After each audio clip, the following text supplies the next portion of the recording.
अस्सलाम वालेकुम मेरे बेटे, कैसे हैं आप? ठीक ठाक हैं? आप सारे बच्चों के लिए बहुत सी दुआएं और नेक ख्वाहिशात कि अल्लाह आपको खैर व सलामती से रखे और तमाम जो दुख तकलीफ़ें हैं वो आप बच्चों की दूर हों।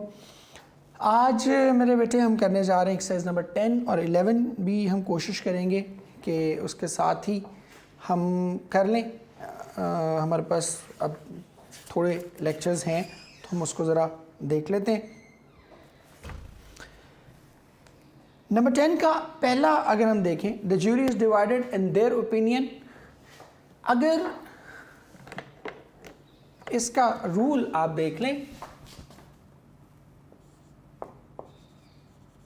ज्यूरी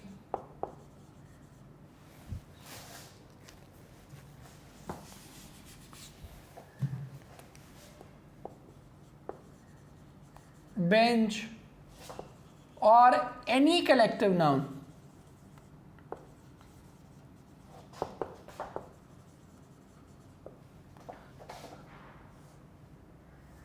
अगर तो ये शो कर रहे हैं यूनिटी, अगर ये यूनिटी शो करता है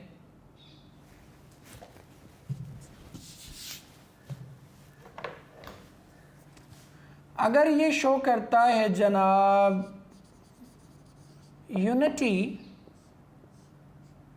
तो इसको हम ट्रीट करेंगे सिंगुलर के तौर पे। और अगर ये शो करता है डिवीजन,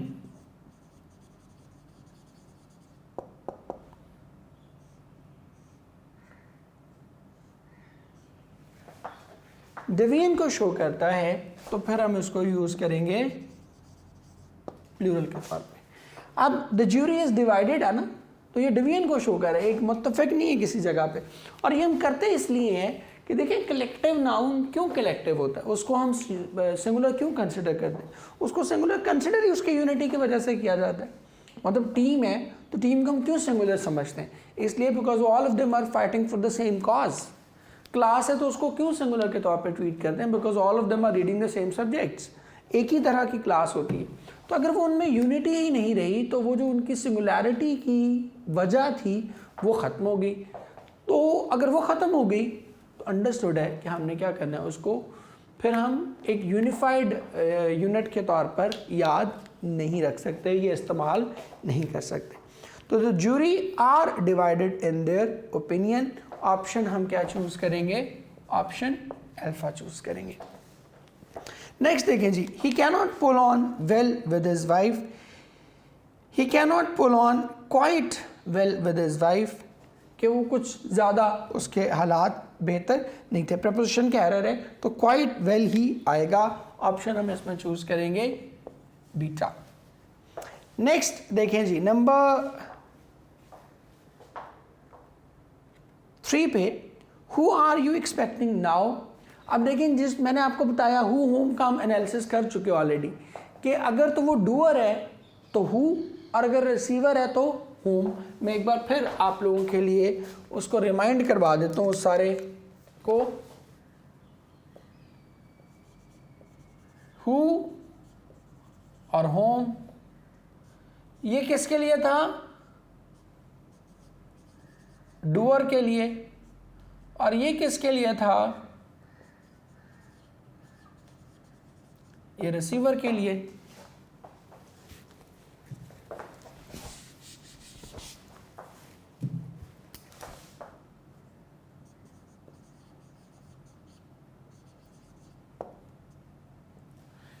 रिसीवर के लिए, ठीक है। तो अब वो खुद कुछ नहीं कर रहा, उसको एक्सपेक्ट किया जा रहा है कि कोई आएगा, तो whom आर यू एक्सपेक्टिंग आएगा, who आर यू एक्सपेक्टिंग नहीं आएगा। तो ऑप्शन हम कौन सी चूज करेंगे, ऑप्शन इसमें चूज करेंगे बीटा। नंबर 4 पे जाएं जी, 100 years मेक अ सेंचुरी। अब खाली 100 years ये एम्बिगुअस है, इसमें ये डाउटफुल है, हाउ मेनी 100। इसके पीछे अगर वो 10 लगा दे, 10 100 years, तो वो सेंचुरी तो नहीं होगी। तो हमने क्या लगाना है, हमने इसके साथ क्वालिफाई करना है प्रॉपरली कि how many 100 years, that is 100 years make a century. तो यहाँ पर ऑप्शन हम कौन सी लगाएंगे? Option will be option B. Walk with care less you should not fall down. अभी हमने एक आध लेक्चर पहले किया कि लेस के साथ हमने दोबारा निगेशन ऐड नहीं करनी। तो walk with care less you should fall down, option हम इसमें इस्तेमाल करेंगे ऑप्शन अल्फा। नंबर 6 पे चलते हैं जी। He was ashamed for his misconduct. Ashamed के साथ हमेशा ऑफ आता है, फॉर कभी भी इस्तेमाल नहीं करते। ही was ashamed of his misconduct, option इसमें हम करेंगे जी ऑप्शन बी। अशेम्ड फॉर नहीं होगा, अशेम्ड ऑफ होगा। The teacher asked that who had broken the chair. The teacher asked who had broken the chair. That लगाने की ज़रूरत नहीं है, डायरेक्ट इनडायरेक्ट आप मैट्रिक में भी कर चुके हैं। जब कोई इंट्रोगेटिव सेंटेंस होता था तो उसके साथ हम दैट नहीं लगाया करते थे। ख़ास तौर पे अगर कोई क्वेश्चनिंग वर्ड आ जाता था, जैसे यहाँ पर हु है, तो फिर उसके साथ बिल्कुल ज़रूरत नहीं होती थी। The teacher asked who had broken the chair, यहाँ पर भी ऑप्शन कौन सी लगेगी? बीटा। और एक चीज़ और भी इसमें जहन में रख लें, इस पर क्वेश्चन मार्क नहीं आएगा क्योंकि ये कोई क्वेश्चन नहीं रहा, ये इन्फॉर्मेशन है कि उस्ताद ने पूछा, you are giving an information. जैसे हम कहते हैं कि उसने मुझसे पूछा क्या तुम मेरे साथ खाने पे चलोगे। अब ये क्या है? It is an information, you are telling someone कि उसने मुझसे ये पूछा है। आप उससे सवाल नहीं कर रहे, आप क्या कह रहे हैं? उसको इत्तला दे रहे हैं कि वो आया था, उसने मुझसे पूछा कि क्या तुम मेरे साथ खाने पे चलोगे।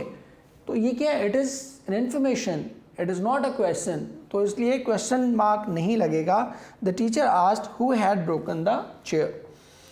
नंबर 8 पे है जी, he said that he can not help me. मैंने आपको बताया था कि past is always followed by past, तो सेड आ गया तो फिर कैन नॉट नहीं आएगा, फिर क्या आएगा? कुड नॉट आएगा। He said that he could not help me.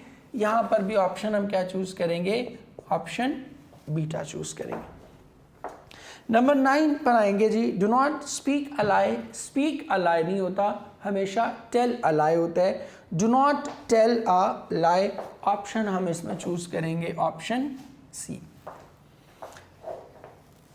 He raises very early in the morning. Raises तो किसी चीज़ को बुलंद करना होता है, जल्दी उठने के लिए रेजेस नहीं करते, क्या करते हैं?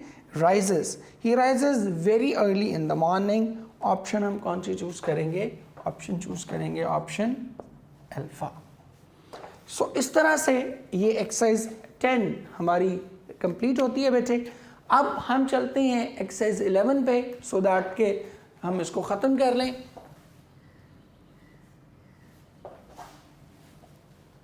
एक्सरसाइज 11 अगर आप देखते हैं तो he denied to dine with me. अब इसको ज़रा देख लें, ये दो चीज़ें हैं, बहुत डिफरेंट हैं, दो वर्ड्स हैं, लेकिन इनका मीनिंग फ़र्क है। एक है डिनाई और दूसरा है रिफ्यूज। इन दोनों का मीनिंग फ़र्क है। डिनाई होता है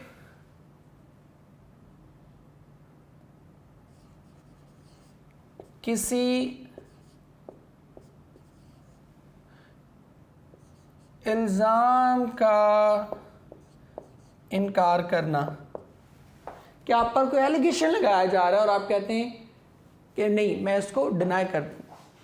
ठीक है, I denied to have committed a murder, कि मैंने इस बात से बिल्कुल इस बात की नफ़ी की कि मैंने कोई कत्ल किया है। और रिफ्यूज़ होता है इनकार करना, वैसे ही किसी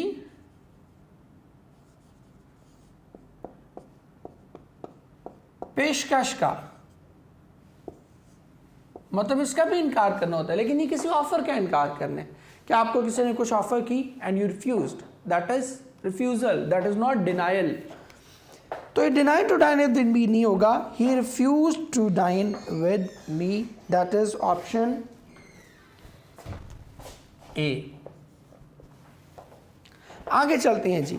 ही डिस्पोज्ड ऑफ द केस, इसमें ज़रा देख लें, ओ डबल एफ वाला ऑफ हम ऑलरेडी कर चुके,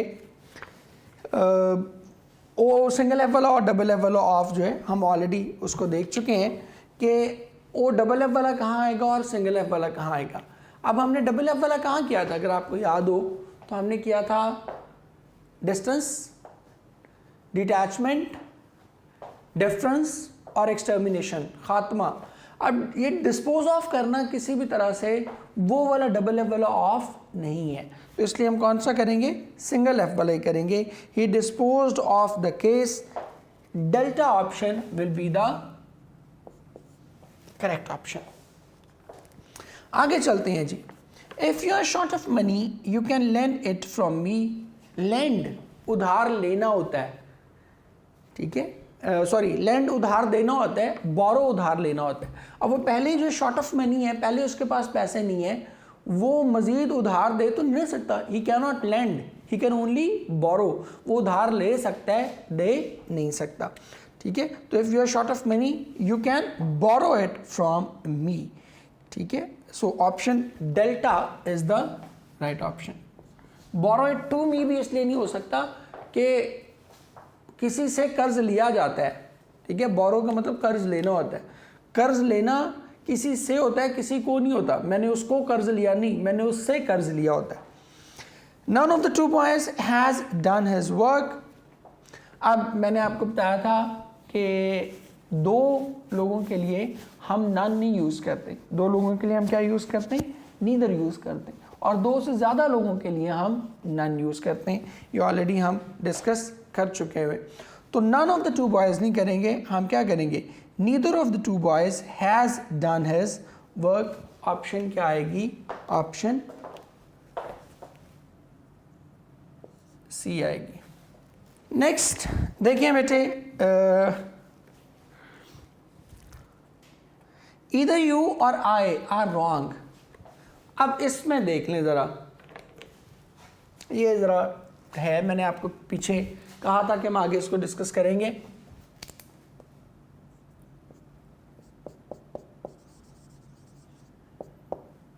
ईदर और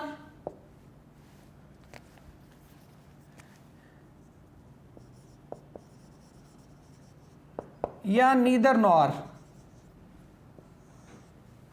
इन दोनों में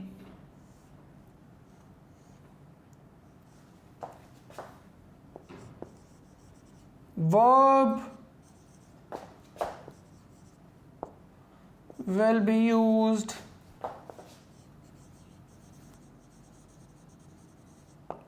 according to the nearest subject। जो नियरेस्ट सब्जेक्ट होगा ना, दो सब्जेक्ट्स होते हैं ना, या ये या वो। इधर और का मतलब ही ये है, नीदर और का भी ये मतलब है, ना ये ना वो, दो सब्जेक्ट्स होंगे। तो उनमें से जो करीब तरीन होगा उसके मुताबिक आप सब्जेक्ट, उसके मुताबिक आप वर्ब यूज़ करेंगे। एग्जाम्पल अभी देता हूँ, आपको समझ आ जाएगी। लेकिन मैं कहता हूँ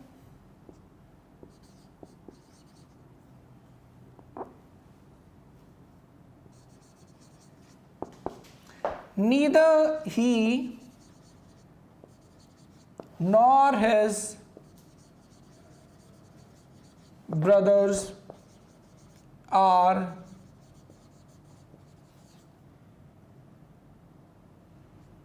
happy, कि ना ही वो ना ही उसके भाई। अब दो सब्जेक्ट्स है ना, एक ही और एक हिज ब्रदर्स। ये सिंगुलर है, ऊपर लिख देता हूं, और ये क्या है, ये क्या है जी, ये प्लूरल है। लेकिन जो हमारा वर्ब है उसको देखें, उसको करीब तरीन ब्रदर्स पार्ट है, ब्रदर्स पार्ट है, प्लूरल है। तो ये चूंकि प्लूरल है तो हमारा वर्ब भी देखें, वो भी क्या है यहां पर, दैट इज प्लूरल। इसी को अगर मैं यूं कर दूं,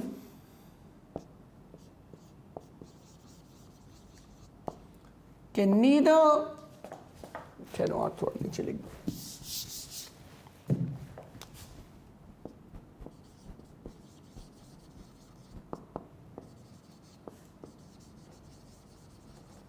neither his brothers nor he is happy। आप देखें अब भी हमारे पास दो हैं, his brother ये प्लूरल है और he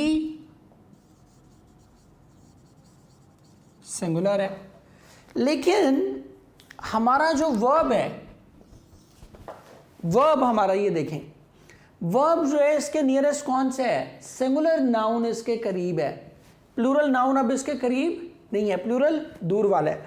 यहां पर क्या था, सिंगुलर दूर वाला था, प्लूरल करीब था। तो ये चूंकि सिंगुलर करीब है तो इसलिए हम क्या करेंगे, यहां पर भी सिंगुलर ही यूज करेंगे, वर्ब भी सिंगुलर ही यूज करेंगे, प्लूरल वर्ब यूज नहीं करेंगे। तो ये नियरेस्ट प्रोनाउन के अकॉर्डिंगली डिसाइड होगा, ये नियरेस्ट सब्जेक्ट के अकॉर्डिंगली डिसाइड होगा। तो अब यहाँ पर इधर ही यू और आई है ना, तो यू और आई इसमें करीब तरीन कौन सा है, आई, तो उसी के अकॉर्डिंगली हम यूज़ करेंगे। इधर यू और आई, एम रॉन्ग, ऑप्शन हम कौन सी चूज़ करेंगे, ऑप्शन इसमें चूज़ करेंगे ऑप्शन सी। नंबर 6 पे देखें जी, his hand writing was such which could not be read. Such और एज हमने कर लिया, सेम दैट मैंने बताया था कि सच के बाद एज और सेम के बाद दैट, ठीक है। तो his hand writing was such as could not be read, तो यहां भी हम क्या करेंगे, ऑप्शन सी ही लगाएंगे। नंबर 7 पर चलें जी, he you and I told the news. अब इसको भी ज़रा समझ लें,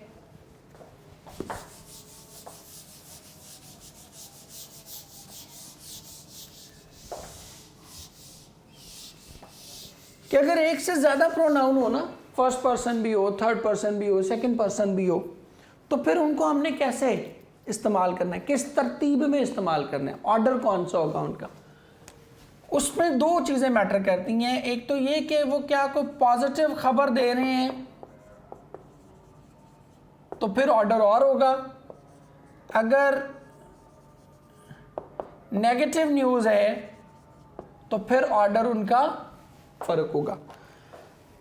पॉजिटिव खबर ज़रूरी नहीं है कि कोई ऐसी खबर हो। एक चीज़ और आपको बता दूं, इंग्लिश में हम कहते हैं कि पॉजिटिव न्यूज़ के बारे में कहते हैं कि no news is a good news, कि अगर कोई बुरी खबर नहीं है ना तो इसका मतलब है क्या है कि अच्छी खबर है। मसलन आज जैसे हम सुनते हैं कि कोरोना केसेस इतने हो गए जी, इतने आ गए, ऑल ऑफ अ सडन हमें पता चले कि कोरोना की कोई खबर नहीं आ रही, तो क्या होगा, it means that it is a good news कि कोरोना ख़त्म हो गया, खबर नहीं आ रही। अगर आपके टीवी चैनल्स की स्क्रीन्स बिल्कुल अमन शांति है, कोई ब्रेकिंग न्यूज़ नहीं चल रही, तो इट मीन्स कि everything is going fine, everything is going well, सब कुछ ठीक चल रहा है। तो कोई ऐसी खबर जिसमें कोई बुरा एलिमेंट ना हो, उसको आपने क्या करना है, पॉजिटिव खबर ही के तौर पे ट्रीट करना है। तो पॉजिटिव न्यूज़ में जो ट्रेंड होता है या ऑर्डर होता है इसका, वो होता है सबसे पहले सेकंड पर्सन,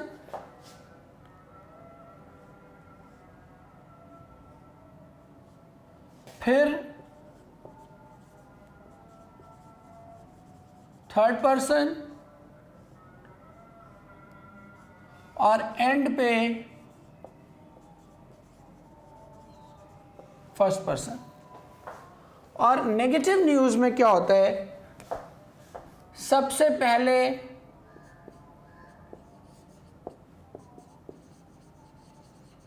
फर्स्ट पर्सन,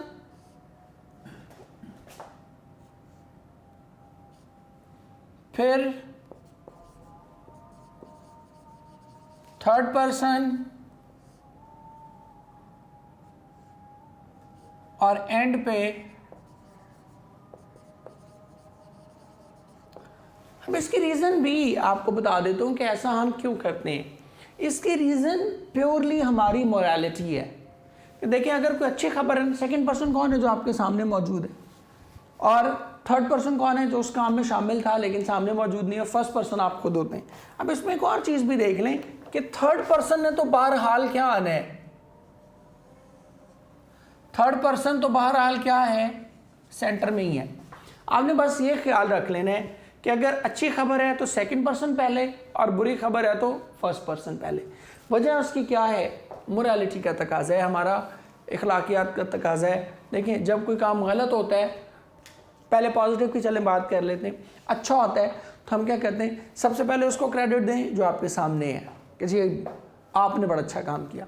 फिर उसको जो उस काम में शामिल था लेकिन वहाँ मौजूद नहीं है, थर्ड पर्सन, उसको, और फिर एंड पे एक ह्यूमिलिटी शो करते हुए कहें कि yes I have also played a part in this, मैं भी इसमें शामिल था। और इसके रिवर्स अगर कोई बुरा काम है, सबसे पहले क्या करें, खुद को प्रेजेंट करें कि जी मैं ऐसी वो बंदा जिन्हें फजूल हरकत की थी, ठीक है, I am the one who has made this mistake, ठीक है। तो फर्स्ट पर्सन, थर्ड पर्सन, दूसरे पे वो जो उस वक्त मौजूद नहीं है, और एंड पे वो जो आपके सामने मौजूद है उसको भी कहें कि sir you are also a part of it. तो इस तरीके से हम इसको फर्स्ट, सेकेंड और थर्ड पर्सन को इवेल्युएट करते हैं।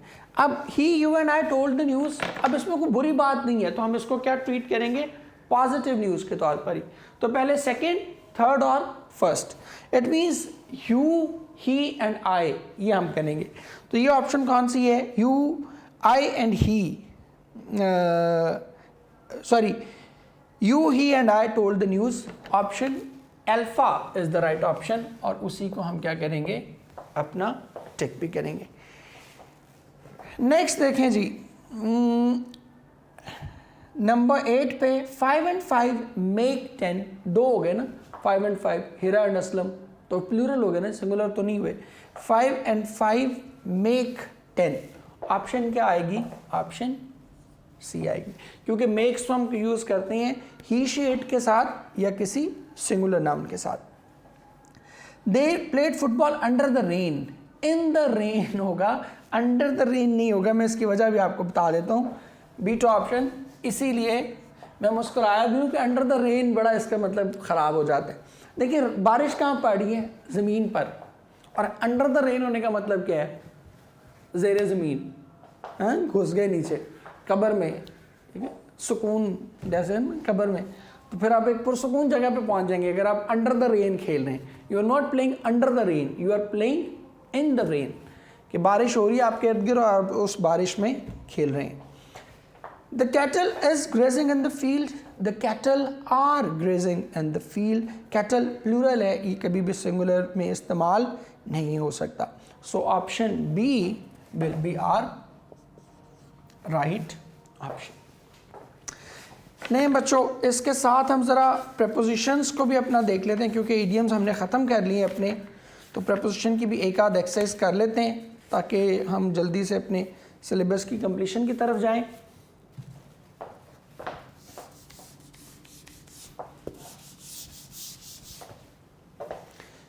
एक्सरसाइज नंबर 8 हम करने जा रहे हैं। I am obliged to him for his timely help, to he oblige वगैरह के लिए हम लगाते हैं, तो यहाँ पर क्या आएगा, टू ऑप्शन, बल्कि चलें मैं ऑप्शन लिख देता हूँ, वो ज़्यादा आसानी हो जाएगी आपके लिए ऑप्शन लगाना उसमें। आई am obliged to him,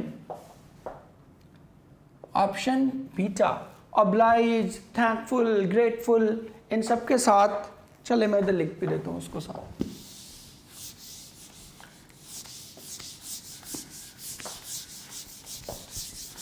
propositions में भी हम यही करेंगे कि एक वर्ड के साथ हम और कुछ ना कुछ वर्ड ऐड करते जाएंगे। तो obliged, grateful, thankful, इन सब के साथ क्या आएगा, to. Then I am proud of my country, ये तो बहुत ही सिंपल है, सो अल्फा, प्राउड, अशेम्ड, इनके साथ क्या आएगा, इनके साथ मिलते जुलते हैं। नेक्स्ट देखिए, ही लॉन्ग्स, ये लॉन्ग्स का मतलब है ख्वाहिश करना, ठीक है, तो लॉन्ग, विश, डिजायर, इन सब के साथ आता है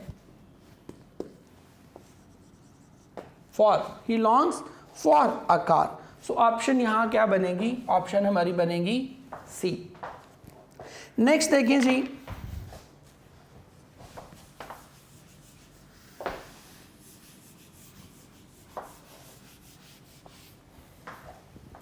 बल्कि इसके साथ गुड और बैड भी कर लें। आगे देखें, early rising is good for health, good और बैड भी मैंने बताया आपको, तो good for health, delta option इसकी करेक्ट ऑप्शन हम कंसिडर करेंगे। नंबर 6 पे जाएं जी, I did not apply for leave, कि मैंने छुट्टी के लिए अप्लाई नहीं किया था। अप्लाई और रिक्वेस्ट, छुट्टी वगैरह की रिक्वेस्ट दोनों के लिए लिख लीजिएगा, मैं इधर उसको नहीं लिख रहा। The scheme was approved of approved by the officer, किसी से मंजूरी लेना, तो इसमें ऑप्शन क्या आएगी हमारी, डेल्टा ऊपर वाले में, I did not apply for. Next देखिए जी बेटे, please attend to me for a moment, listen to me, listen और अटेंड, इनके साथ क्या आता है, दोनों के साथ to, please attend to me for a moment, option हम करेंगे ऑप्शन बीटा। नेक्स्ट देखिएगा जी, he fell victim, he fell victim to the disease, option beta. And then last one, the tea is very hot, I must put some milk in it, option इसमें लगेगी option C। ले बेटे, इसके साथ ही हमारा आज का ये लेक्चर वाइंड अप होता है। कल आप बच्चों से दोबारा मुलाकात होगी। टिल देन आप सब बच्चों के लिए बहुत सी दुआएं, जीते रहें, खुश रहें और अल्लाह आपको बहुत कामयाब करे। अल्लाह हाफ़िज़।